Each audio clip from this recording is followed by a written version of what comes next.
दोस्तों, अगर लॉकडाउन नहीं होता तो 10 अप्रैल को आप लोग 83 देख चुके होते, क्योंकि that was the day of release for 83।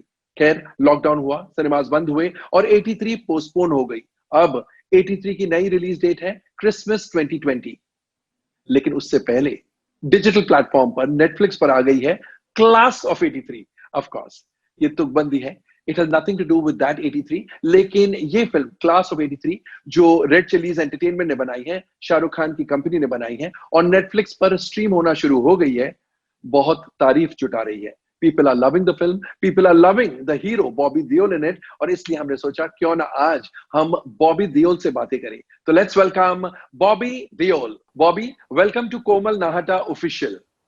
Thank you, Komal, for having me on the show. Thank you for coming. Bobby, मुझे ये बताइए, आपका फोन तो अभी थम ही नहीं रहा होगा, रुक ही नहीं रहा होगा, फोन पर फोन कॉल पर फोन कॉल आ रहे होंगे क्लास ऑफ 83 के लिए मुबारकबाद देने के वास्ते। Thank you so much. हाँ, काफ़ी फ़ोन्स आए हैं, काफ़ी मैसेजेस आए हैं, और एक एक्टर के लिए ये एक किस्म से एक अश्योरेंस मिलती है एक्टर को, जब ऐसे अपने आप जो लोग खुद फ़ोन करते हैं ना, मतलब इसका मतलब सचमुच में उनको पसंद आया आपका काम, तो हाँ, खुशी हो रही है। वो ट्रायल वाला सिलसिला नहीं है कि आप ट्रायल रखते हैं और फिर ट्रायल के बाद होस्ट बाहर खड़ा रहता है और अगर फिल्म अच्छी भी ना लगी हो तो लोगों को मजबूरी से कहना पड़ता है अच्छी है। ये तो सामने से आ रहा है, मतलब it means much more. It is means a lot. अभी मैं राज जी का मैसेज आया तो मैंने उनसे बात की, राज बब्बर जी, उनको मेरा काम बहुत पसंद आया, मतलब मैं इतना खुश था, उनका फोन कॉल आया और इट मेंट सो मच, क्योंकि इतने साल हो गए मेरी उनसे बात नहीं हुई, तो जो उनका मैसेज आया तो आई वाज सो टच्ड कि उन्हें मेरा काम इतना पसंद आया। वाओ, एक्चुअली लोगों को आपका काम भी बहुत पसंद आ रहा है और फिल्म भी, क्लास ऑफ 83 फिल्म भी बहुत पसंद आ रही है। जब आपको ये डिजिटल फिल्म ऑफर हुई, नेचुरली उस समय ही आपको पता था कि ये नेटफ्लिक्स के लिए बन रही है और ओटीटी प्लेटफॉर्म पर ही रिलीज होगी, हाँ तो जी। झिझक थी या इमीडिएटली आपने हामी दे दी?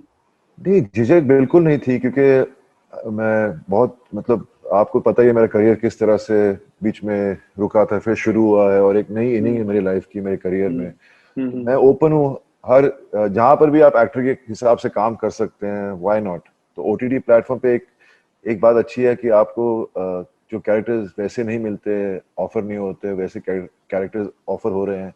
इसीलिए जब मेरे को नेटफ्लिक्स और रेड चिलीज, शाहरुख और गौरी और गौरव की कंपनी है, जो हम्म मतलब एक दोनों बड़ी कंपनीज एक साथ आके मुझे ऑफर कर रही है एक फिल्म, तो मैं तो बहुत खुश था इस बात से ही। लेकिन फिर स्क्रिप्ट भी इम्पोर्टेंट होती है, कैरेक्टर क्या है उसमें वो इम्पोर्टेंट होता है, और जब मैंने कैरेक्टर सुना अपना और जब मैंने पढ़ी स्क्रिप्ट, तो मैं बहुत खुश था कि इतने सालों से मैं एक ऐसा रोल ढूंढ रहा था जहां मुझे एक अपॉर्चुनिटी मिल रही है कि अगर मैं अच्छा निकाल दूं इस काम को, अपना काम अच्छा दिल से करूं, अच्छे ढंग से करूं, तो लोगों को जरूर पसंद आएगा।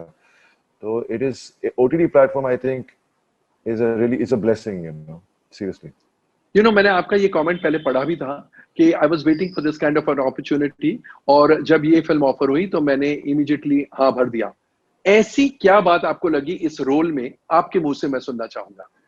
देखिए, ऐसे रोल ना, सबसे पहली बात तो ये है कि मैं कभी ये रोल के लिए पहली चॉइस नहीं था, और वो तो मेरे जब होते हैं ना, आप लक लक बोलते रहते हो, तो एक किस्म से लक आ गई थी प्ले में मेरे, क्योंकि जब आप मेहनत करते हो ना, आपकी मेहनत लक लक बनती है आपके लिए। तो मैं हम्म, समझता हूँ ये लक था मेरा कि मुझे ये सब्जेक्ट मिला, हम्म, और मुझे इस कैरेक्टर में ये अच्छा लगा कि ये मेरे कंफर्ट जोन से बहुत दूर था, क्योंकि मैंने इतनी फिल्में की हैं, सारी ग्लैमराइज होती हैं, लार्जर देन लाइफ कैरेक्टर्स होते हैं, और मुझे कभी ऐसा मौका नहीं मिला जहां मुझे कोई ऐसे रोल मिले जो एक आम इंसान का कैरेक्टर हो।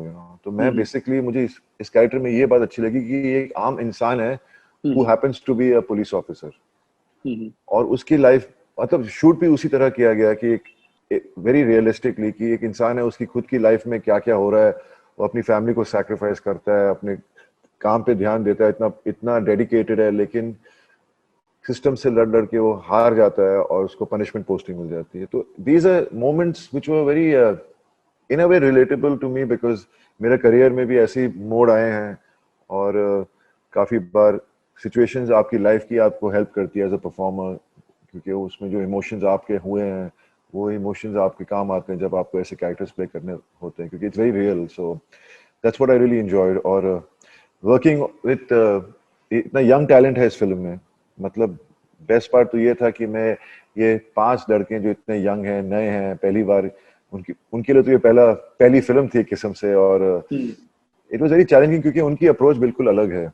उन लोग का उनकी ट्रेनिंग अलग है। हम तो 25 साल पहले मेरा करियर शुरू हुआ था, तो मैंने जो ट्रेनिंग ली है वो मैं सीखते सीखते हर फिल्म के साथ सीख सीख के लिए, और उन लोग स्टेज से हैं, उन्होंने इंस्टीट्यूट्स पे गए, ड्रामा इंस्टीट्यूट से आए हैं, तो it was really nice, challenging उनके साथ काम करना। और उन्होंने जो इतना अच्छा काम किया है उससे आपके काम को और हेल्प मिलती है। जब आपके सामने एक्टर्स अच्छे होते हैं तो आप खुद एक किस्म से आपका कैरेक्टर एकदम से अच्छा अपने आप रिएक्ट करने लगता है उस हिसाब से। तो I think it's a team work end of the day, no matter what you से।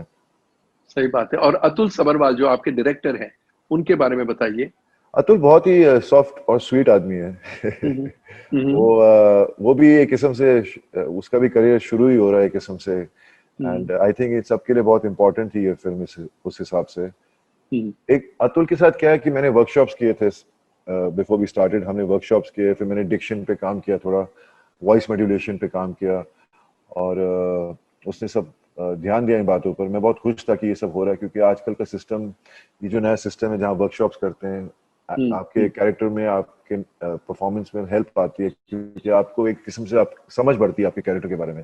तो बस एक बार ये सब वो कर लिया तो अतुल सेट पे था और उसको पता था एग्जैक्टली कैसे क्या करना है, और वो हमें बस थोड़ा सा एक बोल देता था, बस ऐसे कर लो, ऐसा कर लो, और it just went very smoothly. क्योंकि वर्कशॉप्स बहुत हेल्प करते हैं। और ही एंड ऑल्सो उसने डिटेल्स पे बहुत ध्यान दिया। 80s की फिल्म थी तो उसने बहुत उस पर मेहनत की है कि हर डिटेल, हर विजुअली कैसा होना चाहिए फ्रेम के अंदर। और हमारे सिनेमाटोग्राफर जो नॉर्वे से हैं, उन्होंने बहुत ही अच्छी सिनेमाटोग्राफी की, क्योंकि इसका एक मूड था और वो, और मूड ऑफ द फिल्म जैसे सिनेमाटोग्राफी भी एक कैरेक्टर बन जाता है। सही बात है। तो बहुत मजा आया। मतलब the production team itself was very good. I mean red chillies, Shahrukh, I mean, his career, I was so happy that he's never left. He's so dedicated कि मुझे पता था कि he won't leave any stone unturned for making this film. So I'm just सही happy, बात है। that audiences are enjoying it, and appreciating everybody's work. So fingers crossed कि और काम मिलता रहे ऐसे ही बस। इस फिल्म को कंप्लीट करने में मतलब टोटल शूटिंग डेज कितने देने पड़े आपको? मुझे करीबन आई थिंक 35 डेज, शायद 35 डेज। अच्छा, यानी फिल्म से करीब 60%, 70%। हाँ जी। और आपने 2-3 बार कहा कि मेरा करियर बीच में ऐसे हो गया था, तो किस वजह से ऐसे हुआ कि आपके पास काम नहीं था, आप फिल्म में साइन नहीं कर रहे थे? अब होता है आदमी जब काम में तरक्की नहीं होती, या स्पेशली फॉर एक्टर के लिए हर फ्राइडे इंपॉर्टेंट होता है, हर फिल्म इंपॉर्टेंट होती है, और क्या होता है, डिसीजन मेकिंग इतनी इजी नहीं होती। कभी कभी क्या आपको उस वक्त क्या इन्फ्लुएंस करता है वो डिसीजन लेने के लिए, चूज करने के लिए सब्जेक्ट। तो कहीं मैं गलत चला गया था और कहीं मेरी फिल्में चली नहीं। पर तो, और उस वक्त ट्रेंड भी बदल रहा था। मैंने तो उस टाइम शुरू किया काम जब लोग खुद आते थे काम देने के लिए, पर आहिस्ता आहिस्ता कंपटीशन बढ़ने लगा और मुझे उसका कभी एहसास नहीं हुआ। और जैसे कंपटीशन बढ़ने लगा तो सबको काम चाहिए था, तो सब लोग फिर लोगों के ऑफिस जाके खुद काम मांगने चले गए। तो जो जो अच्छे रोल हो सकते थे मेरे हाथ में आ जाते, वो चले गए मेरे हाथ से। और फिर मेरी खुद की गलत डिसीजन। तो आहिस्ता आहिस्ता मुझे ऐसे लगा कि यार मेरे पास काम आ नहीं रहा ठीक से। फिल्में तो आती रहती हैं, लेकिन ऐसी फिल्में जो मैं करना नहीं चाहता था, और एकदम से सब एक रुकावट सी हो गई थी मेरे काम में। तो आई जस्ट साइड ब्लेमिंग सबको कि ऐसा क्यों हो रहा है। मुझे खुद दिख नहीं रहा था कि मेरी गलतियां हैं, तो उन्हें सुधारूं। पर उसको सुधारने के चक्कर में मैं खुद बह गया, ये सोच के कि कि मैं सबसे नाराज हो गया। I started pitting my self. और फिर होता है किसी चीज का सहारा ले लेता है इंसान। इंसान तो कमजोर होते ही हैं जेनेटिकली। तो जब वो कमजोरी उनके ऊपर हावी होती है तो वो, मैंने I started drinking and I got taken in with that, because it used to make me not think so much. But then eventually you realize, seeing your family, seeing everybody around you, सबके चेहरों पे smile होती है, कहते कोई बात नहीं, सब अच्छा होगा, लेकिन उनकी आंखों में एक, you can see that they're not, they're worried. पर जब तक आपको इस बात से एहसास नहीं होता तब तक आप कुछ नहीं कर पाते। तो एक दिन से मैंने अपने बच्चों को भी देखा पूछते हुए अपनी माँ से कि पापा घर पर ही रहते हैं, बाहर जाते नहीं हैं।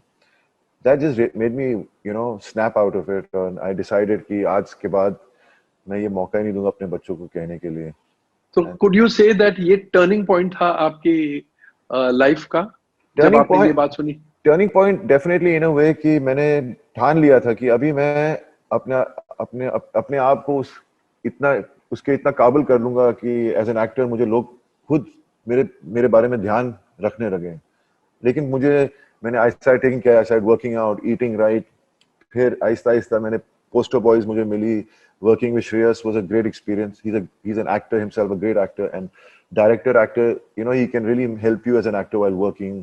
So that was the beginning point of me trying to transform myself, और वो फिल्म इतनी बॉक्स ऑफिस पे चली नहीं क्योंकि वो एक इमेज, जैसे कहता हूँ, इमेज आपकी जब आ जाती है आपके सामने, तो ऐसी छोटी फिल्म में जो सब्जेक्ट विद मीनिंग था, मैसेज था, काम हुआ नहीं उसका। तो बट उसमें आपका काम टेरिफिक था, मुझे अभी भी याद है, बहुत ही बढ़िया काम था।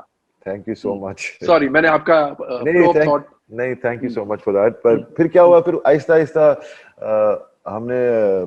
मैं सबसे मिलने लगा, सबके ऑफिस से जाने लगा, जिनको मैं जानता था इंडस्ट्री में।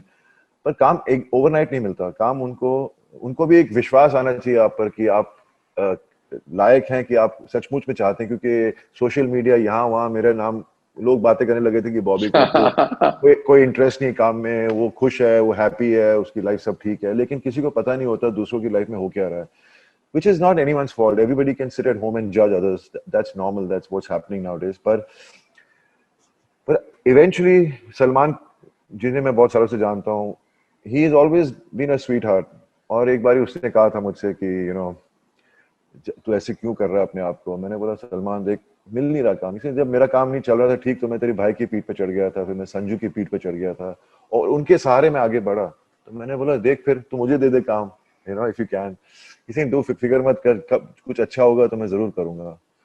तो वो 2 साल पहले की बात थी। फिर he saw me changing, working, I mean taking care of my self, सब कुछ। Eventually he called, and overnight I was at his house. I heard the subject of Race 3. So Race 3 really boosted the flow of moving forward, because Salman is such a big superstar of our country, and I knew that उसकी film जब लगेगी तो millions and millions of people जाके देखेंगे, और कहीं ना कहीं मुझे भी देखेंगे और मुझे नोटिस करेंगे। और वैसे ही हुआ, और वैसे ही आहिस्ता आहिस्ता मैं साजिद नडियाड वालों को भी मिला था। तो उसने जब मुझे देखा रेस 3 कर रहा हूँ, तो फिर मुझे रेस 3 से हाउसफुल 4 मिल गई, फिर अक्षय कुमार, सुच अ बिग सुपरस्टार हिमसेल्फ। तो इनके सहारे फिर मैं एक किस्म से थोड़ा आगे बढ़ा, और आहिस्ता आहिस्ता ओटीटी प्लेटफॉर्म बढ़ने लगा अपनी कंट्री में। तो और जैसे मैंने सोच लिया था कि हर दिन मुझे सिर्फ उठ के काम पे जाना है, चाहे कुछ भी हो जाए, और अच्छा काम, मतलब यही नहीं कि कुछ भी कर लूंगा जाकर। तो आहिस्ता आहिस्ता फिर मैं आपके पास आज बैठा हूँ के साथ। सुपर्ब। आपने नोट किया है, सलमान खान ने आपको सेकंड टाइम ब्रेक दिया, शाहरुख खान ने आपको डिजिटल स्पेस में एंट्री दी, एंड आपकी फिल्में नंबर्स से कुछ ताल्लुक रखती है। रेस 3, हाउसफुल 4, क्लास ऑफ 83, तो मतलब जो भी नंबर वाली फिल्में हैं आपको पकड़ लेनी चाहिए। आपने पिछले सवाल के जवाब में ये भी कहा कि लोग अब ऑफिस में जाके काम मांगते थे, वो आपसे नहीं हुआ उस समय? उस शुरुआत में आदत नहीं थी ना, मुझे समझ में नहीं थी ये बात। हम लोग उस समय, आपने भी देखा वो जमाना, उस वक्त अलग था वहां पर। अभी बदल गया बहुत कुछ। अभी मतलब हमारे पॉपुलेशन इतनी बढ़ गई है, हमें लाइफ इतनी फास्ट हो गई है, इट्स सो फास्ट मूविंग कि कभी कभी आप गलत कदम ना ले लो, पता भी नहीं चलता। तो ऐसा हो गया आजकल। तो डेफिनेटली उस वक्त मैंने सोचा नहीं, लेकिन अब मेरे को समझ आ रही है इन बातों की, और मैं लगा रहता हूँ, फोन करता हूँ लोगों से। अभी तो कहीं जा भी नहीं सकते, लेकिन थैंक्स टू गॉड कि मुझे अभी काफी स्क्रिप्ट्स मिल रही हैं, और मैं काफी मीटिंग्स कर रहा हूँ। जैसे आज हम जूम पर हैं, तो अच्छे अच्छे ऑफर्स आ रहे हैं। लेकिन it's really nice, it's a great phase in my life, and OTT, I'm thankful to OTT platform, but I can also say that I feel sad that cinemas are shut, because cinema is the soul of our industry. Correct. And I'm just hoping the day it starts, क्योंकि बड़े पर्दे का चाम अलग है एक किस्म से, और OTT प्लेटफॉर्म का चाम अलग है। लेकिन as an actor I think जहां भी काम मिल जाए, मैं तो तैयार हूँ काम करने के लिए। बिल्कुल। और इस फिल्म के बाद, डिजिटल फिल्म के बाद, और OTT फिल्मों के ऑफर्स आए हैं? हाँ, उन्हीं काफी ऑफर्स आए हैं अभी तो। एक्चुअली क्लास ऑफ 83 के पहले भी आए थे ऑफर्स काफी, लेकिन मुझे उन सब्जेक्ट्स में इतना मजा नहीं आ रहा था। मैं चाह रहा था कि मैं ऐसा करूं क्योंकि मुझे पता है ओटीटी प्लेटफॉर्म पे आपको कितना वैरायटी ऑफ रोल्स मिल सकते हैं। सही, तो मैं उसको एग्जैक्टली। सही रोल का वेट कर रहा था। और हम्म। अभी अभी हाँ हो रही है मेरी मीटिंग्स, शायद आगे जाके, जब आपको तो पता ही है, जब आप ओटीटी पे कुछ साइन करते तो आपको एनडीए साइन करना पड़ता है, तो आप बात भी नहीं करेक्ट कर सकते उसके बारे में। Correct correct, exactly exactly. और फिल्मों के सीन पर क्या चल रहा है? फिल्मों के सीन पे अभी इस वक्त तो आपको पता ही है, हमारी इंडस्ट्री में एक ऐसा हो गया है जो पूरे दुनिया में एक रुकावट सी आ गई है सबकी लाइफ में। तो इस वक्त सब लोग तो पहले इंतजार कर रहे हैं जो फिल्में बन चुकी हैं उनको कब कैसे लगाएं। तो it's a very difficult time for our industry. At the same time, it's a difficult time for every industry at this moment, but especially for entertainment industry. So I'm hoping कि जब सबको एक विश्वास होने लगेगा इस बात का कि वायरस के लिए कुछ क्योर निकल रहा है, तो हम्म। अभी एक अच्छी हॉलीवुड की बड़े डायरेक्टर की फिल्म लगने वाली है 27 को। यस। और मैं उसका नाम कंफ्यूज हो गया था, मैं उसको टेंट बुला रहा था। Tenet Tenet.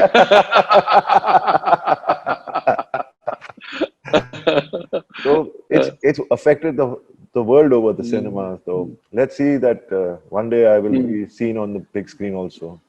I'm sure. I'm sure. So big screen, small screen, I think all the screens. And pandemic के बाद, लॉकडाउन के बाद जब दुनिया खुले, बॉबी, आपकी हर महीने या हर 2 महीने एक फिल्म आए, हर 3 महीने ओटीटी पर हम आपको देखें, इसी दुआ के साथ हम आपसे विदा लेते हैं। Thank you very much and congratulations once again for a job beautifully done in a beautiful film called Class of 83। और दोस्तों, अगर आपने नहीं देखी है, you don't know what you are missing. Bobby in a new avatar, in the new अवतार यानी role तो पुलिस ऑफिसर का है, लेकिन इस प्रकार का रोल उन्होंने बहुत समय से नहीं किया है, या यूं कहिए किया ही नहीं है। जैसा ये कह रहे हैं, एक कॉमन मैन की कहानी है, लार्जर देन लाइफ नहीं है। तो अगर आपने ये फिल्म नहीं देखी है, आप 2 काउंट्स पर मिस कर रहे हैं। एक तो फिल्म बहुत अच्छी है, दूसरी बात बॉबी देओल इसमें बहुत चमके हैं, बहुत अच्छे हैं, तो जरूर देखिएगा। And Bobby, thank you very much for being with It us. was so nice talking to you, Komal. Thank you so much for thank you, having me. Thank you, Thank you. Take thank you. care. Bye bye, bye bye. Bye. Bye. तो दोस्तों, ये थे Bobby Deol, class of 83। इनकी film in दिनों digital platform पर आप देख सकते हैं, नेटफ्लिक्स पर देख सकते हैं। अगर आपने नहीं देखी, आपको देखनी चाहिए। कैसा लगा हमारा ये इंटरव्यू? कमेंट सेक्शन में जाकर अपने कमेंट जरूर पोस्ट कीजिएगा। एंड जैसा मैं इन दिनों हमेशा कहता हूं, stay home, stay safe, stay relevant, end of course stay tuned.